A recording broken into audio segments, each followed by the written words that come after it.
గుమ్మ నేను ఆగకపోతున్నవో అలసుగా చూస్తున్నవో నీ సొమ్మేమన్నడిగిన్నా సోకుల పడుతున్నవో సొమ్మ సిల్లిపోతావో నీ ఎంట తిరుగుతున్ననని అలసైపోతున్ననా నువ్వే కావాలనొస్తే నన్నే కాదంటవా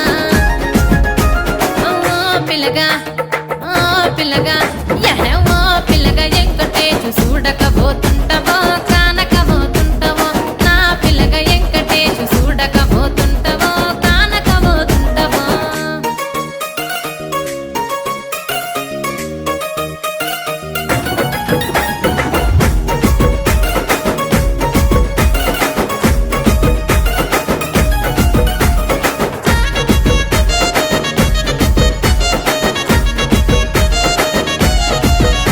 ఓయ్ కండ్లకు కాటుక వెడితే కన్యాకుమారి